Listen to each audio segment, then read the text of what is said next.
Election commission का पूरी तरीके से लेफ्ट राइट सेंटर हो चुका है। क्या बात कर रहे हैं? पहले तो अपोजिशन वाले हाथ धो के पीछे पड़े थे, अब ये देखने को मिल रहा है कि सुप्रीम कोर्ट और खुद बीजेपी भी इनके पीछे यहाँ पर पड़ी हुई है। एंड बीजेपी की बात अगर मैं यहाँ पर करूँ, बीजेपी बड़ी मुश्किल से यहाँ पर वोट चोरी का काउंटर एक लेकर के आई, लेकिन उस काउंटर के चक्कर में इन्होंने इलेक्शन कमीशन को और ज्यादा एक्सपोज करके रख दिया है। एंड आगे इसके बारे में बात करेंगे, लेकिन उससे पहले बात करना चाहता हूँ सुप्रीम कोर्ट ने किस तरीके से लेफ्ट राइट सेंटर किया है। इलेक्शन कमीशन वाले बैठकर बाथरूम में रो रहे होंगे, मोदी जी का फोन भी यहाँ पर नहीं उठा रहे होंगे क्योंकि मोदी जी के चक्कर में इतनी गालियां जो सुननी पड़ रही हैं। यहाँ पर कोर्ट ने यहाँ पर इलेक्शन कमीशन को कहा है कि 65 लाख वोटर्स के नाम जिन्हें 2025 की वोटर लिस्ट में से हटा दिया गया है, ड्राफ्ट में से, उनके नामों को सार्वजनिक करने को कहा गया है। बूथ वाइज डेटा हर डिस्ट्रिक्ट के इलेक्टोरल ऑफिसर की वेबसाइट पर और बिहार के चीफ इलेक्शन ऑफिसर की वेबसाइट पर दिखाना होगा। मतलब सारा डेटा जो ये लोग छुपा करके बैठे हुए थे वो सब इनको दिखाना होगा।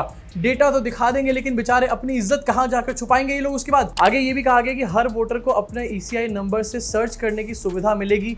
लेकिन उसके बाद मोदी जी को क्या असुविधा होने वाली है उसके लिए पहले से खेद करते थे थोड़ा सा। इनफैक्ट ये भी कहा गया कि ईसीआई को रीजंस भी बताने होंगे कि इन 65 लाख लोगों को आपने लिस्ट से क्यों हटाया है।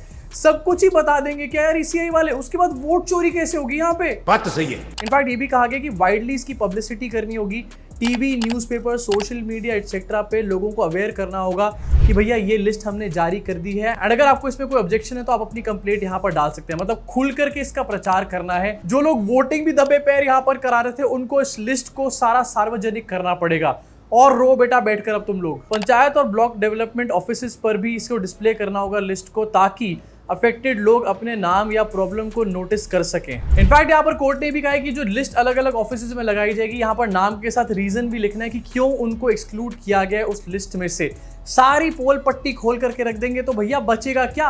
फिर तो मोदी जी को झोला लेकर चलना ही पड़ेगा यहाँ पे। अब जहाँ पर ये एक काफी बड़ा शॉकर है, मोदी जी को ये देखने के बाद नींद नहीं आई होगी। आज की जो इनकी इंडिपेंडेंस डे की स्पीच है उसमें 3-4 बार और ये अब्बा डब्बा जब्बा कर जाएंगे इस चक्कर में। वहीं दूसरी तरफ एक और न्यूज निकलकर सामने आई एंड इससे ईवीएम के ऊपर फिर से सवाल यहाँ पर खड़े हो गए। अभी रिसेंटली जब से राहुल गांधी ने वोट चोरी की बात करी थी तब से बीजेपी वाले ये कह रहे थे, और खासतौर से आईटी सेल वाले, कि देखो पहले तो ये कह रहे थे ईवीएम खराब है, अब ये कह रहे हैं वोट चोरी हो रहे हैं, डिसाइड कर लो क्या हो रहा है। लेकिन अब पता चला कि दोनों ही चीजों में प्रॉब्लम है। मतलब अपने ही मुंह पर गोबर का उपला। इनसे सीखे यार कोई प्लीज। सुप्रीम कोर्ट ने ऑर्डर किया था कि हरियाणा के पंचायत चुनाव के रिजल्ट्स की जो ईवीएम है उसकी काउंटिंग सुप्रीम कोर्ट में ला करके करी जाए।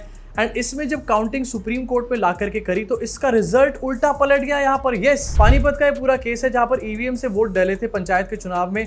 एंड जब सुप्रीम कोर्ट में इसकी दोबारा वोटिंग हुई तो यहाँ पर चुनाव का नतीजा ही पलट गया पूरा। एंड यहाँ पर मोहित कुमार को निर्वाचित सरपंच घोषित कर दिया गया। इस चुनाव का नतीजा जो था वो 2022 में यहाँ पर डिक्लेयर किया गया था, लेकिन उस टाइम पर ये जो भाई साहब है जिनको सरपंच बनाया गया है उन्होंने इसके अगेंस्ट एक अपील डाली थी कोर्ट के अंदर। एंड उस मैटर को लेकर के काफी टाइम हियरिंग चली और अल्टीमेटली यहाँ पर ईवीएम को कोर्ट में बुला करके उसमें काउंटिंग कराई गई एंड उल्टा हो गया सबका सब। अब सोचो जरा, एक पंचायत का चुनाव जहां पर बहुत कम वोट डलते हैं, वहां पर अगर ईवीएम में गड़बड़ी हो सकती है तो क्या असेंबली का चुनाव जहां पर लाखों में वोट डलते हैं, एंड अगर बात करी जाए जनरल इलेक्शंस की जहां पर करोड़ों में वोट डलते हैं, क्या वहां पर कोई गड़बड़ी नहीं हो सकती? लेकिन नहीं, बीजेपी और उनके आईटी सेल गोदी मीडिया के हिसाब से पंचायत चुनाव में गड़बड़ी हो सकती है लेकिन जनरल इलेक्शंस में नहीं हो सकती।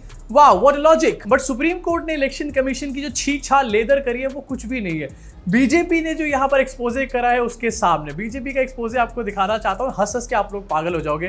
बीजेपी बहुत सोचने के बाद, ऐसे घुटनों पे बहुत जोर डालने के बाद यहाँ पर अनुराग ठाकुर और अमित मालविया निकल कर आए कि आज तो हम पूरी तरीके से वोट चोरी का मैटर खत्म कर देंगे। लेकिन हुआ क्या? अल्टीमेटली इलेक्शन कमीशन की क्रेडिबिलिटी को उल्टा खत्म करके रख दिया इन लोगों ने। एक बाकायदा प्रेस कॉन्फ्रेंस करी गई, मोदी जी ने नहीं करी, अनुराग ठाकुर ने प्रेस कॉन्फ्रेंस करी। एंड प्रेस कॉन्फ्रेंस में कहा गया कि ये जो वोट चोरी की बात करी जा रही है, डुप्लीकेसी की बात करी जा रही है, ऐसा तो राहुल गांधी के अपने रायबरेली में भी हुआ है, अखिलेश यादव की कॉन्स्टिट्यूएंसी में भी हुआ है, सोनिया गांधी वगैरह वगैरह की कॉन्स्टिट्यूएंसी में भी हुआ है। देखो, फिर से ये बात यहाँ पर मेंशन करना चाहता हूँ और ये बात मैं शुरू से बोल रहा हूँ, ये वोट चोरी का मैटर ये राहुल गांधी या फिर नरेंद्र मोदी, कांग्रेस, बीजेपी का मैटर नहीं है।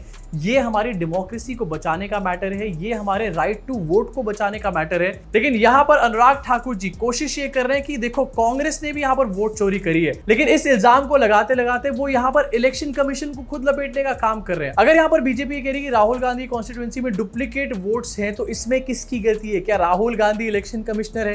क्या राहुल गांधी देश के प्रधानमंत्री है? क्या उनके अंडर इलेक्शन कमीशन आता है? अगर वहां पर कोई चोरी हुई है तो उसमें भी तो इलेक्शन कमीशन ही यहाँ पर लिप्त होगा। लेकिन नहीं, 4 दिन पहले तक ही इलेक्शन कमीशन को कह रहे थे ये साफ सुथरा है, और अब ये बता रहे कि इलेक्शन कमीशन ने रायबरेली में भी चोरी कराई है। मतलब इससे बड़ी बेवकूफी और क्या हो सकती है? पहले इलेक्शन कमीशन को बचा रहे थे, फुल ऑन लगे पड़े थे कि नहीं नहीं इलेक्शन कमीशन तो बहुत अच्छा है, बहुत कुची पूची है। उसके बाद राहुल गांधी को चुप करने के चक्कर में इन्होंने फिर से इलेक्शन कमीशन को एक्सपोज करके रख दिया। अब तो एटलीस्ट इलेक्शन कमीशन के ऊपर एक इन्वेस्टिगेशन होनी चाहिए, जब बीजेपी खुद ही कह रही है कि इलेक्शन कमीशन वोट चोरी करवाता है। अब इन्होंने तो चोमूपंथी करी, लेकिन इसके अलावा इनके आईटी सेल ने और गोदी मीडिया तक ने इस चोमूपंथी को यहाँ पर एको करने का काम किया। आपकी स्क्रीन के ऊपर टाइम्स अलजेब्रा लिख रहा है, BJP claims 2 lakh plus doubtful voters इन राहुल गांधी कॉन्स्टिट्यूएंसी रायबरेली।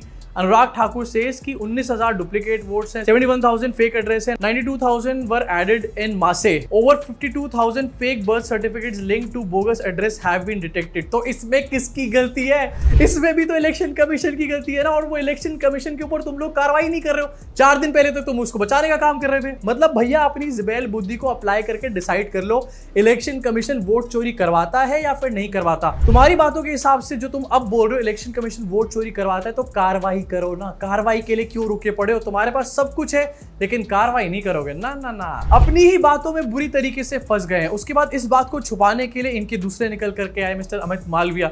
छुट्टी पे भेज दो मोदी जी इनको प्लीज, आपका ज्यादा काम आसान हो जाएगा। अमित मालविया ने सोचा कि ये जो रायता वायता फैल गया है, अब इसको मैं समेटता हूं और मैं सोनिया गांधी के ऊपर लांछन लगाता हूं कि सोनिया गांधी हमारे देश में वोटर बनने से पहले ही वोट कर रही थी हमारे देश के अंदर। एंड इसको लेकर के अमित मालविया बकायदा एक प्रूफ के साथ सामने आया, जिस प्रूफ के चक्कर में इनका स्पूफ हो गया। आपके स्क्रीन के ऊपर है ये proof. 100 questions about miss Sonia Gandhi ऊपर लिखा हुआ है। A photocopy of the extract from electoral rolls of 1980 indicating that Mrs Gandhi was a voter when she did not yet acquire the citizenship of Bharat.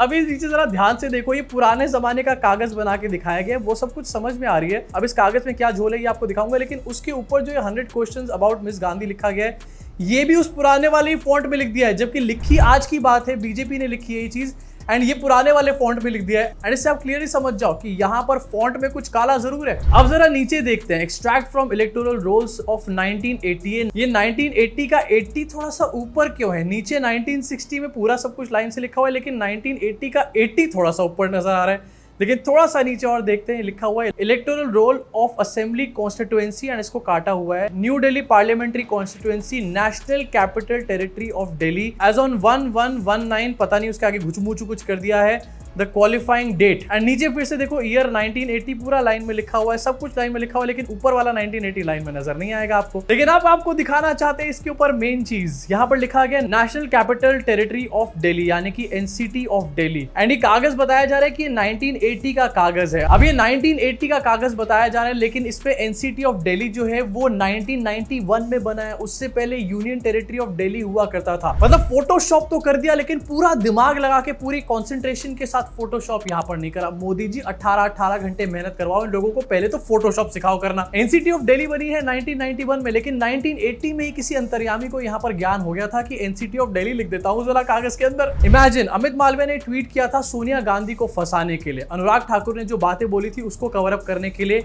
लेकिन हुआ क्या? अल्टीमेटली खुद का ही यहां पर रायता फैल गया। यहां पर अपने फोटोशॉप के तो यहां पर लगी गए, लेकिन उसके अलावा जो बेइज्जती हुई वो अलग। लेकिन ये कुछ भी नहीं है एज कंपेयर टू गोदी मीडिया की बेइज्जती। गोदी मीडिया ने इन्हीं दोनों चीजों के ऊपर बेसिस, जो कि पूरी तरीके से फर्जी है, जिसमें खुद ही एक तरफ इलेक्शन कमीशन को फंसाने का काम कर रहे हैं, गोदी मीडिया ने इसके ऊपर शोज बना दिए। अंजना ओम कश्यप, इन्होंने शो बनाकर बोलना शुरू कर दिया वोट चोर या सियासी शोर। एंड इस पूरे प्राइम टाइम शो में इन्होंने अनुराग ठाकुर एंड अमित मालविया की बातों को एको करने का काम किया, जो कि खुद एक फेक न्यूज सॉर्ट ऑफ नजर आ रही थी यहाँ पे। मतलब जहां पर मीडिया हाउसेस का और एटलीस्ट इतने बड़े बड़े जो जर्नलिस्ट हैं उनका ये काम होता है कि चीजों को फैक्ट चेक करना, वहां पर फैक्ट चेक करना तो छोड़ दो, बड़ी से बड़ी गलत बात को भी ये 10 बार और रिपीट मोड में सुनाते रहेंगे, जिससे कि किसी तरीके से पुआपुआ की इज्जत बच जाए यहाँ पे। इनफैक्ट इसके अलावा अमीश देवगन, नागरिक बनने से पहले भारत की वोटर नहीं थी सोनिया गांधी, इसके ऊपर शो बनाया जा रहा है। दिस क्लियरली शोज कि इसको लेकर एक टूल किट चलाया गया।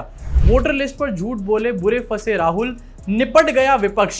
अबे इलेक्शन कमीशन की जगह विपक्ष क्यों लिख दिया यहाँ पे? अब देखो, एक बार को मुझे लगता है कि सब कुछ कोइंसिडेंशियल है, गलती से ऐसा कुछ हो गया, यहाँ पर सही करना चाहते थे बीजेपी वाले, लेकिन जब बीजेपी के लोगों ने ये काम किया उसके बाद में श्योर हो गया कि इन्होंने ही वोट चोरी करी है और कुछ नहीं है। एंड ये अब अपनी बातों में फंस गए हैं। इन्होंने यहाँ पर बीच में नेहरू का नाम लेना शुरू कर दिया, अपने ऑफिशियल हैंडल से पोस्ट डाला है कि वोट चोरी वोट चोरी वोट चोरी तो नेहरू कह रहे हैं हमारे जमाने में हुआ करती थी।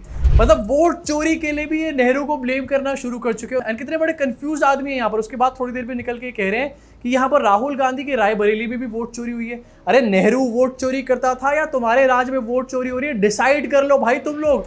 मुझे लगता है खुद पागल है और हमारे को भी पागल करके छोड़ेंगे। अब देखो बीजेपी ने भी मुद्दा उठा दिया, एटलीस्ट इसके बाद वोट चोरी एक बहुत बड़ा मुद्दा होना चाहिए एंड इलेक्शन कमीशन के ऊपर कार्रवाई होनी चाहिए, इंटरवीन करना चाहिए हमारे कोर्ट्स को एंड एटलीस्ट अब हमारी गोदी मीडिया को इसके ऊपर सवाल उठाना चाहिए। लेकिन गोदी मीडिया कुछ नहीं बोलेगा क्योंकि इनको पता है कि जो इन्होंने यहाँ पर खुलासा किया है ये इन्होंने अपने आप का ही खुलासा कर डाला है। अब जहां पर बीजेपी तो इस पूरी गुत्थी में खुद उलझता चला जा रहा है, विपक्ष इस टाइम पर क्या कर रहा है? राहुल गांधी जो मृतक वोटर्स हैं उनके साथ इन्होंने मीटिंग करी एंड ये कहते हैं कि मृतक लोगों के साथ चाय पीने का मौका मिला, थैंक यू टू चुनाव आयोग। मतलब चुनाव आयोग का नेक्स्ट लेवल रोस्ट अगर देखना है तो यहां पर होता हुआ देख लो। इसके अलावा इस टाइम पर आपको बताना चाहता हूं कि कांग्रेस जो है 17 अगस्त से वोटर अधिकार यात्रा शुरू करने वाली है एंड बिहार में ऑन ग्राउंड ये लोग यहां पर उतरने वाले हैं। जो इस टाइम पर कहा जा रहा था बार बार कि ऑन ग्राउंड वोट चोरी का मैटर पहुंचाने की जरूरत है, उस चीज को 17 अगस्त यानी कि संडे को शुरुआत उसकी करी जाएगी एंड बकायदा इसको लेकर एक यात्रा करी जा रही है बिहार के वोटर्स को अवेयर करने के लिए। अब 65 लाख लोगों की लिस्ट आने वाली है, उससे पहले यात्रा शुरू हो जाएगी एंड इसी के बीच में मोदी जी का जन्मदिन भी आ रहा है। कहीं ऐसा तो नहीं कि मोदी जी इतना प्रेशर देखने के बाद सच में ही यहाँ पर रिजाइन करके झोला लेकर चल दें? वैसे आपको क्या लगता है इसके बारे में नीचे कमेंट सेक्शन में कमेंट करके बताना। और हाँ, आज है 15 अगस्त एंड मैं दिल से बोलना चाहता हूँ जय हिंद। आप लोग भी कमेंट सेक्शन में जय हिंद लिख के जरूर जाना। मुलाकात होगी इस चैनल के अगले वीडियो में।